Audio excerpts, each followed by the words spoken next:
Baik, segera kita mulai ya. Untuk perkuliahan hari ini, saya akan menyampaikan materi tentang MSDM ya, yaitu manajemen sumber daya manusia. Saya akan share screen dulu.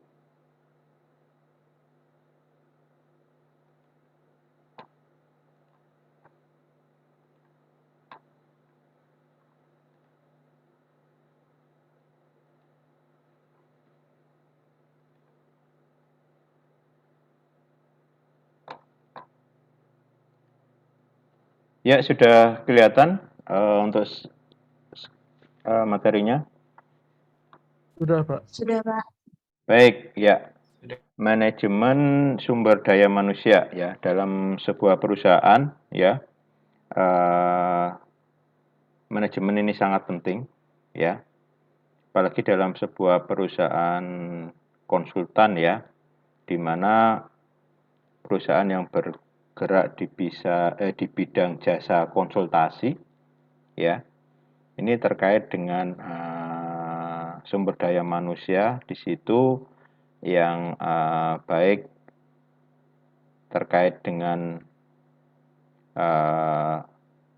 bagian administrasi ya dan manajemen maupun terkait dengan tenaga ahli ya di bidang manajemen konstruksi ya. Untuk manajemen sumber daya manusia atau MSDM ya, pada sebuah perusahaan atau organisasi ini biasanya dikelola oleh satu departemen yang namanya Departemen Sumber Daya Manusia ya. Di mana untuk manajemen sumber daya manusia menurut referensi dari Panggabean ini ada 4 fungsi pokok ya. Yang pertama berkaitan dengan perencanaan ya atau planning, yang kedua berkaitan dengan perorganisasian ya. Yang ketiga berkaitan dengan kepemimpinan atau leadership dan yang keempat berkaitan dengan pengendalian ya. Nah, dalam proses manajemen SDM ini mulai perencanaan, pengorganisasian, kepemimpinan sampai ke pengendalian ya. Ini bekerja ya mulai dari analisis pekerjaan ya. Jadi bidang pekerjaan yang akan ditangani ya. Evaluasi pekerjaan. Jadi evaluasi pekerjaan ini berkaitan dengan pemantauan ya hasil pekerjaan ya. Terus pengadaan. Pengadaan ini berkaitan dengan pengadaan sumber daya manusia. Terus ada pengembangan. Jadi sumber daya manusia itu dilatih ya untuk dikembangkan. Terus ada kompensasi ya, kompensasi dari hasil kinerja biasanya ya. Terus ada promosi. Promosi ini berkaitan dengan jenjang karir ya.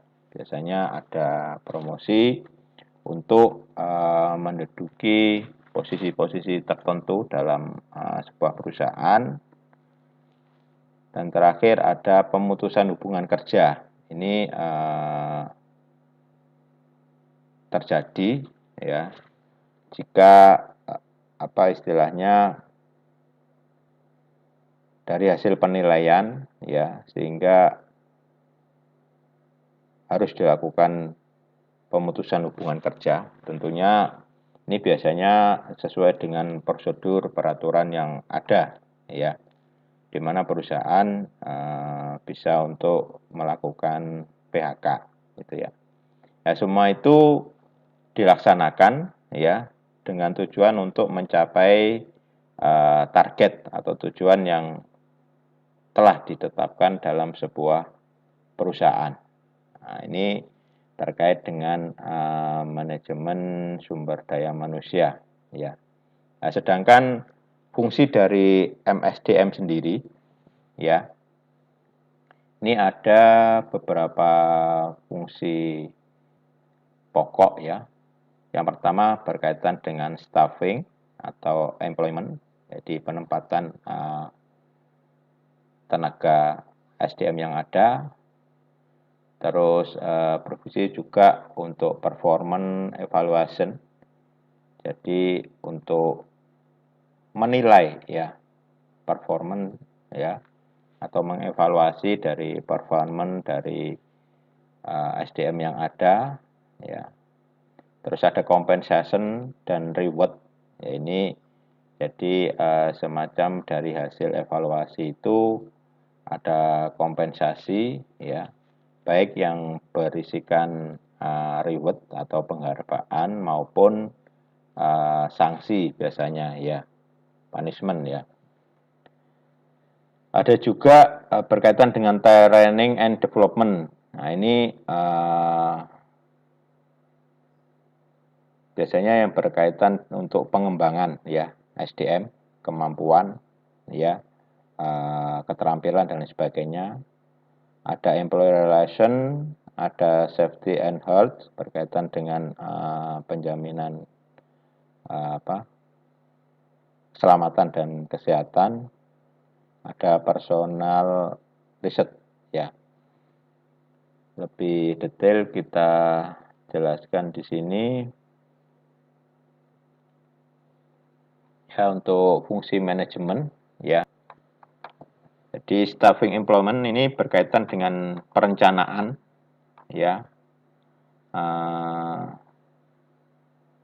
terkait dengan tenaga yang dibutuhkan, ya, penarikan, ya, jadi penempatan begitu, dan seleksi, ya, untuk SDM yang dibutuhkan dalam sebuah perusahaan, ya. Jadi staffing, ya, jadi penempatan biasanya mengatur apa istilahnya komposisi tenaga kerja berdasarkan struktur organisasi, ya. Dimulai dengan seleksi, ya, biasanya tenaga-tenaga yang dibutuhkan dengan kriteria tertentu, ya, diadakan seleksi, ya. Terus yang kedua untuk performance evaluation, ini mengevaluasi dan mengembangkan, ya, dalam bentuk penilaian kinerja yang efektif dan memastikan bahwa penilaian kinerja tersebut dilakukan oleh seluruh bagian perusahaan, ya, dalam artian evaluasi dari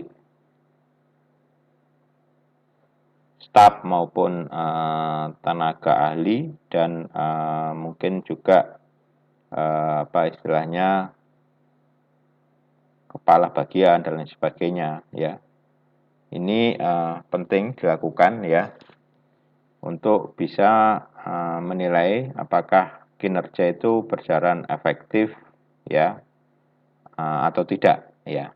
Dan ini biasanya terkait oleh atau dari seluruh bagian, ya, dalam struktur perusahaan tersebut, ya.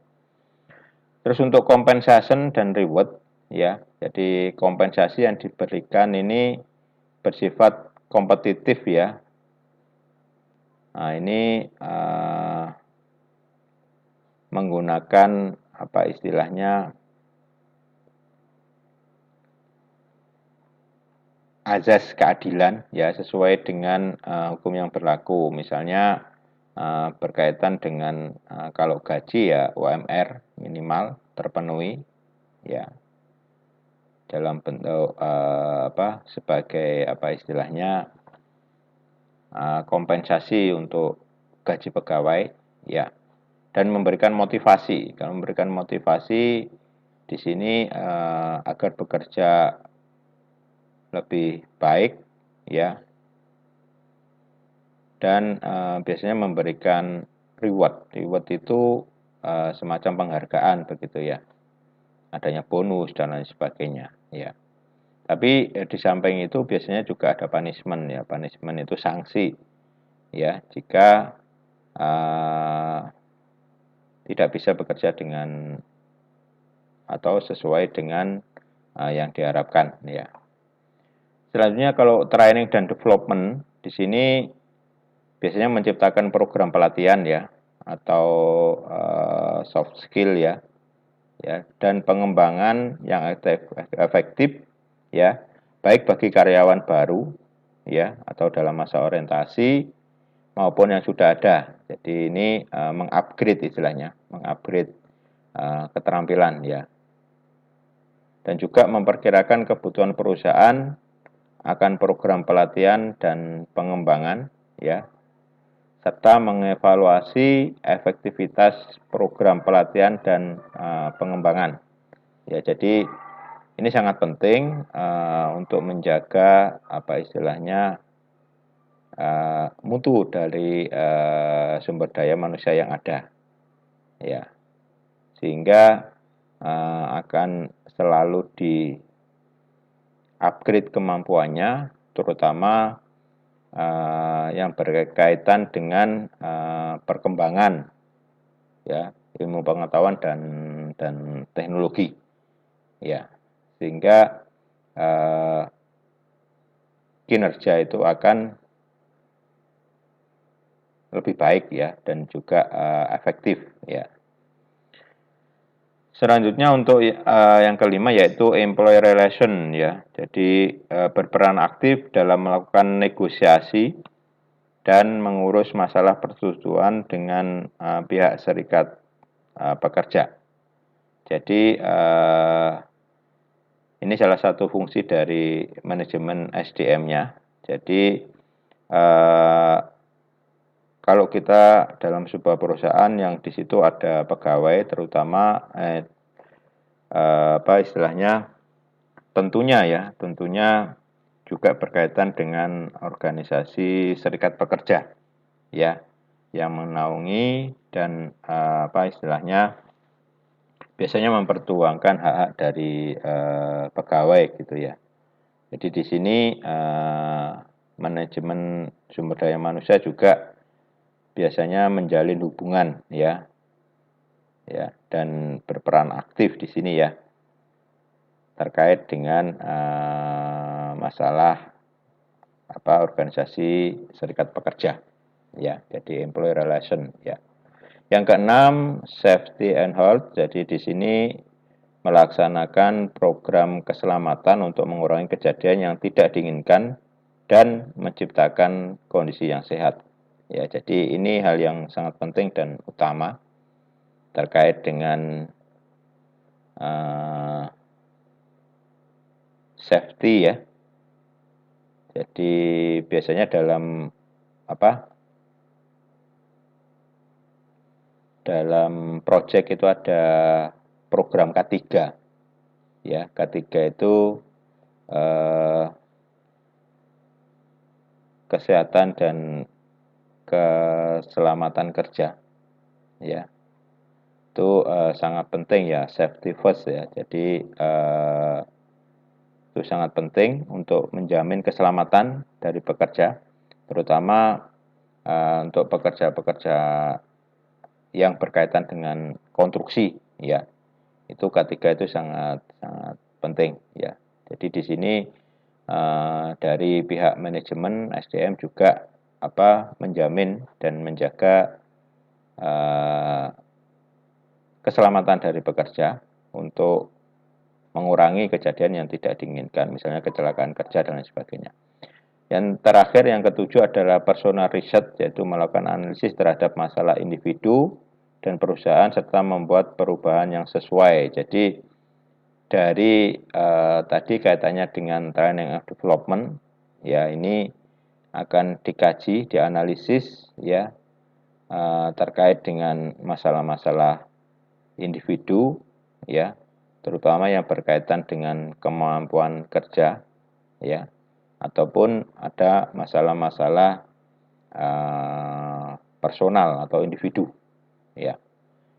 Ini untuk MSDM, ya. Yang pertama di sini tadi perencanaan SDM atau Human Resource Planning-nya, ya. Untuk pengertian Human Resource Planning atau HRP, ya. Di sini adalah proses untuk menentukan kebutuhan tenaga kerja agar sesuai dengan rencana organisasi atau perusahaan. Jadi di sini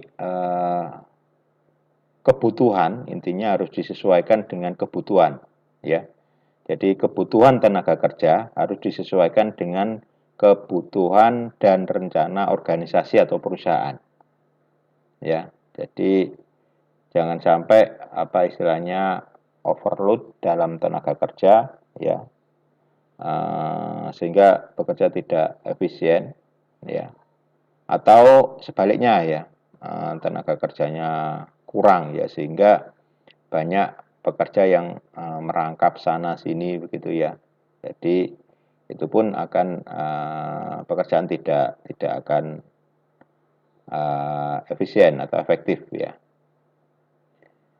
Terus yang kedua, proses analisis dan identifikasi tersedianya kebutuhan akan sumber daya manusia sehingga organisasi tersebut dapat mencapai tujuan. Ini pendapat dari Robert L. Mathis, ya, dan John H. Jackson, ya. Jadi pengertian dari Human Resource Planning, ya, atau untuk perencanaan untuk sumber daya manusianya, ya. Dari tujuan yang akan dicapai oleh perusahaan, ya, itu sebagai target akhir, ya, sehingga kebutuhan akan sumber daya manusia ini harus dianalisis, ya, dan diidentifikasi tersediaannya, ya. Jika membutuhkan tenaga kerja yang baru, maka bisa dilaksanakan seleksi biasanya, ya.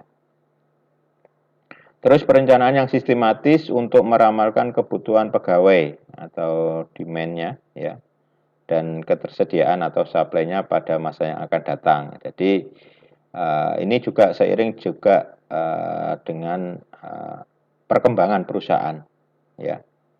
Jadi kebutuhan akan pegawai, ya, ini terus dipantau, ya, dan juga ketersediaan yang ada di ketersediaan tenaga kerja baru yang ada di luar gitu, ya, untuk bisa diseleksi, ya, jika dibutuhkan, ya. Yang terakhir, proses yang secara sistematis mengkaji keadaan SDM dan untuk memastikan bahwa jumlah dan kualitas dengan keterampilan yang tepat dan tersedia pada saat mereka dibutuhkan. Nah, ini juga perlu dikaji, ya, tentang keadaan sumber daya manusia, ya, sehingga jumlah maupun kualitasnya sesuai dengan kebutuhan keterampilan yang dibutuhkan ini akan tersedia. Nah, ini terkait dengan Human Resource Planning, ya.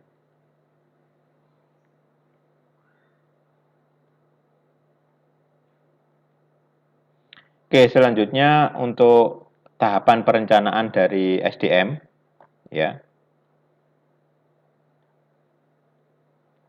Jadi ada 6 tahap, ya, untuk perencanaan sumber daya manusia.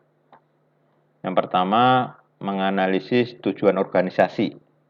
Ya, jadi di sini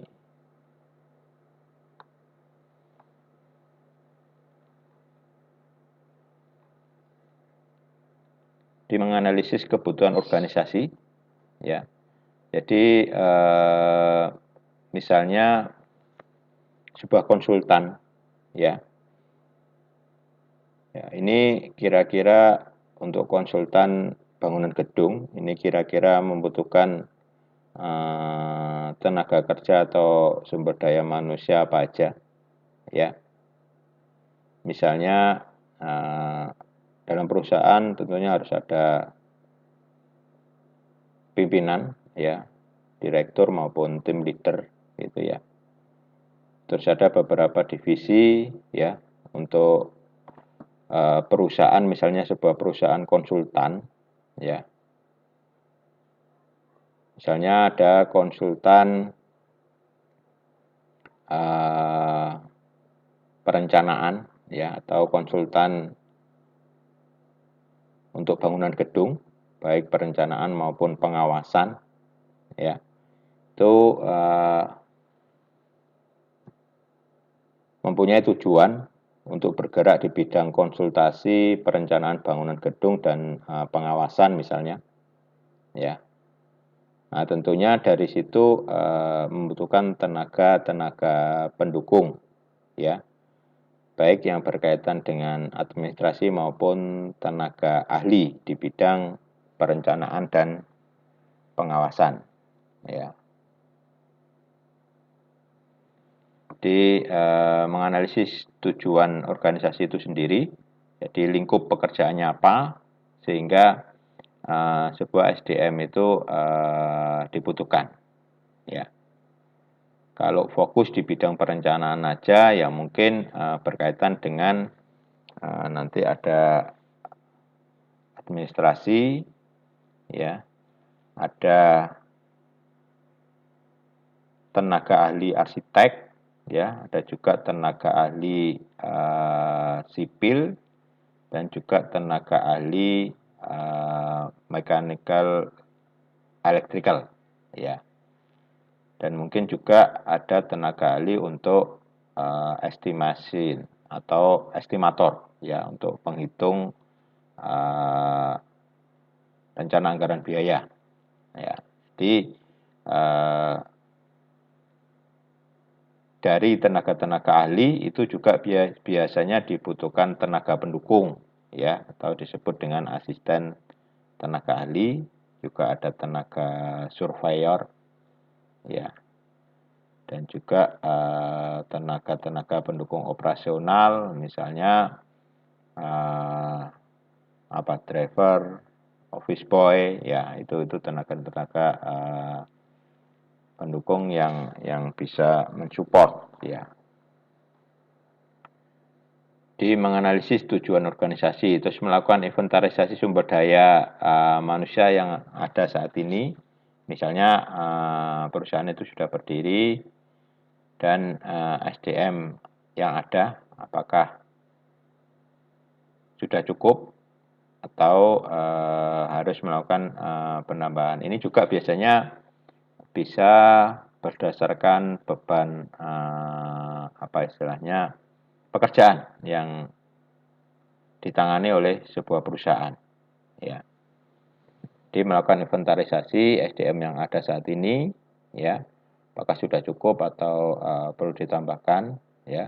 Juga berkaitan dengan inventarisasi bidang keahlian, ya. Jadi untuk inventarisasi bidang keahlian memang idealnya adalah spesialis, ya. Jadi kalau arsitek, ya mungkin spesialis di bidang perencanaan dan perancangan, ya. Kalau civil engineering, ya spesialis di bidang struktur dan konstruksi, ya. Kalau untuk mechanical electrical, ya spesialis di bidang ME dan plumbing biasanya, atau pemipahan, ya. Terus yang ketiga, perkiraan permintaan dan pasokan sumber daya manusia. Nah, ini juga disesuaikan dengan kebutuhan, ya, dalam perusahaan tersebut, dan juga proyek atau pekerjaan yang ditangani, ya. Yang keempat, memperkirakan kesenjangan sumber daya manusia. Nah, ini berkaitan dengan skill biasanya, ya. Jadi bagaimana SDM yang ada itu bisa bekerja sama dengan baik, ya, dan bisa saling support, ya. Kalau terjadi kesenjangan biasanya bisa menghambat untuk istilahnya kinerja dari bidang atau perusahaan itu, ya. Jadi kalau terjadi kesenjangan misalnya berkaitan dengan keahlian, ya, itu bisa juga di-upgrade tadi, ya, dengan memberikan pelatihan-pelatihan atau bisa juga dengan istilahnya membuka lowongan baru untuk SDM, ya. Yang kelima, merumuskan rencana tindakan sumber daya manusia. Rencana tindakan ini berkaitan dengan tadi, baik untuk tindakan dalam mengupgrade atau meningkatkan keahlian, ya, dengan pelatihan-pelatihan, ya, atau tindakan yang sifatnya punishment, ya, atau sanksi jika tenaga sumber daya manusia itu tidak perform, ya, jadi tidak bekerja dengan baik, ya, apalagi yang berkaitan dengan mungkin etik, ya, kedisiplinan dan lain sebagainya, ya. Jadi harus ada, ya, rencana tindakan untuk tenaga yang bisa menghambat, ya, sebuah kinerja dari sebuah perusahaan, ya. Selanjutnya yang terakhir, itu pemantauan, pengendalian dan umpan balik, ya. Jadi akan dievaluasi terus, dipantau terus untuk sumber daya manusianya, ya. Untuk pengendalian berkaitan dengan target biasanya yang harus dikerjakan atau diselesaikan, dan umpan balik. Kalau umpan balik ini mungkin perlu adanya istilahnya komunikasi, ya, yang intensif, ya, dengan pekerja atau SDM yang ada, ya. Jadi itu terkait dengan tahapan perencanaan SDM, ya, atau sumber daya manusia. Terus setelah ini nanti akan saya tunjukkan, ya, istilahnya contoh, ya, contoh company profile atau profil perusahaan yang bergerak di bidang biro arsitektural, ya. Nah, ini nanti akan bisa dilihat untuk lingkup perusahaan itu, ya, dan juga berkaitan dengan SDM yang dibutuhkan, ya. Oke, sebelum saya tutup untuk sesi 1, ya, apakah ada yang akan ditanyakan, silahkan, berkaitan dengan manajemen SDM.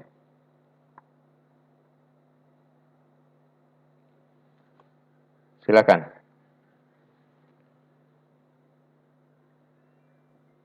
Belum ada, Pak, sepertinya. Ya. Oke, jadi intinya memanage sumber daya manusia dalam sebuah organisasi atau pada sebuah perusahaan, ya, ini sangat penting, ya, terutama kalau kita di bidang jasa, ya, jasa desain, ya, yang dimana 80 bahkan sampai 90%, ya, berjalannya perusahaan itu tergantung dari tenaga ahli biasanya, ya. Kalau di bidang biro arsitek gitu, ya, itu tergantung tenaga ahlinya, ya. Karena itu tadi hampir 80-90% itu hasil dari kinerja perusahaan itu tergantung dari capacity dari tenaga ahlinya dan juga tentunya tenaga pendukung. Baik, sesi 1 kita close dulu ya. Silakan nanti bergabung lagi untuk sesi 2 karena Zoom berbatas waktu ya. Terima kasih. Sementara kita close dulu.